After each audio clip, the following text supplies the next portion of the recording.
No Volvo XC90 kauoodud kaunikene juba tegelikult meie saatest ka kuu auto rubriigist läbi käinud, ehk siis me oleme teda korra juba nii-öelda kiitnud ja laitnud. Nüüd me saime võimaluse reaalselt ka siin autosse sisse istuda, et me peame muidugi juba esmapilgul enne sõitmist kiitma teda taevani. Ma ei tea, kas see on nüüd õige tegu või läheb juba liigseks uhkustamiseks?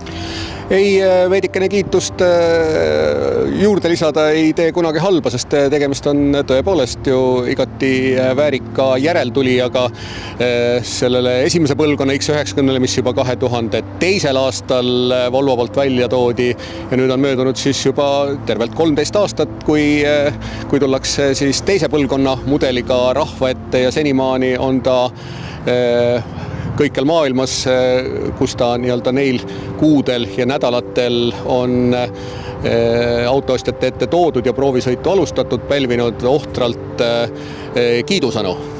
Nii et võib kiita küll.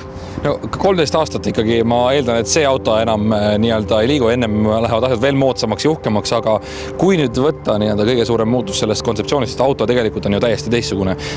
Mis on see, millele rõhku pannakse, mis on siin tähtis?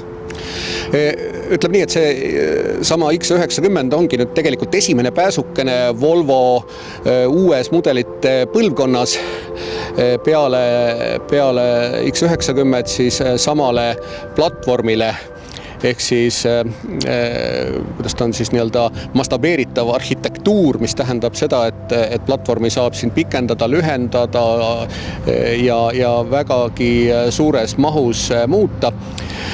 Tulevad õige varsti järeltulijad populaarsele sedaanile S80, populaarsele universaalile V70 ja Eestis väga hästi minevale X70. Neid kõike tahaks loota juba järgmisel aastal Volvo huviliste ette tuua. Ja seepärast oligi Volvole äärmiselt tähtis seesama esimene uue mudeli põlvkonna auto väga korralikult ja põhjalikult välja töötada, et võimalikult vähe oleks probleeme, mis nii-öelda tihtipeale autodel oma esimest eluaastate jooksul esineb. Nii et me oleme küll täiesti veendunud, et siin enam laste haigustest rääkida ei saa, sest aega, mille jooksul on seda X90 arendatud, on olnud piisavalt. Kui me võtame selle sama masinad ette, me oleme tegelikult Genfi autonäitusel näinud teda tippmudelina esitusel, me nägime teda siin täisvarustuses, aga ometi baasvarustuses on hind märksa odavam kui nendelt tippmudelitel. Mis see baasmudel endast siis kujutab? Kas on see midagi puudu ka?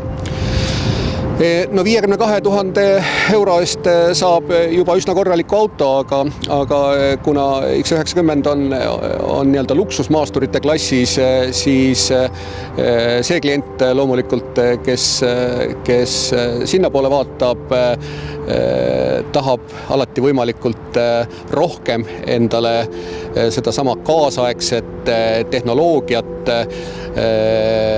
meelelahutussüsteeme, seesama Bowers & Wilkinsi premium audiosüsteem on tänasel päeval automaailmas tõenäoliselt üks kõige paremaid, mille 1400-wattine võimendi 19 kõlarit on tuunitud välja täpselt vastama siis Göteborgi Konzerthuseti akustikale, nii et alati on võimalik veel ja veel lisada, aga loomulikult on baasversioonis X90, õieti Volval ei olegi baasversiooni, et see algab kohe siis versioonist nimega Kinetic pihta, on juba täiesti korralik auto, nii et ma arvan, et kliendid, kes arvavad, et nendele on taskukohasem nii-öelda baasversiooni versioon on ka täiesti rahul.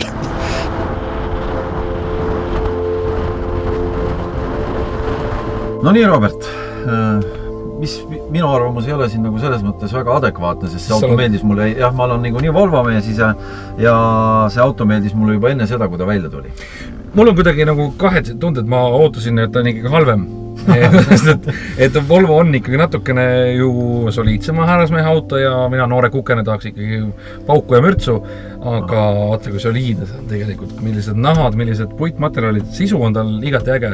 See, et üks korralik tahvelarvuti on siin paneeli ka, aga nägid sa, mis väljad meil all on? Meil on 21 tolli väljad all, 40 kõrgusega rehv ja see auto ei ujub absoluutselt. Null tegelikult. Mul puuduvad igasugused negatiivsed emotsioonid selle auto suhtes. Ma ütlen, ainuke asi, mis võtab aega, enne kui sa selle autorooli nagu istud, võtabki aega seesama ütleme siis iPad, mis sul siin on, sellepärast, et nuppe, nagu näha, enam ei ole. Ainuke asi, mis sa saad siit teha, saad tagaklaasi soojenduse panna, ohutule ja ongi kõik. Kogu elu käib näpuga puututundliku ekraani peal, ehk sa pead selle endale alguses. Jaa, absoluutselt, isegi kliimad, kõik asjad on siit võimalik panna, tõsta autot, langetada, no ma ei tea, kogu elu käib, kellel on olemas tahvelarvuti kodus, see oskab sellega ringi käia. Ma usun, et tegelikult ma arvan, 1,5 tundi võib olla enne esimest sõitu või asjaga tutvuda. Sellepärast, et harjumatu on see, et nuppe ei ole.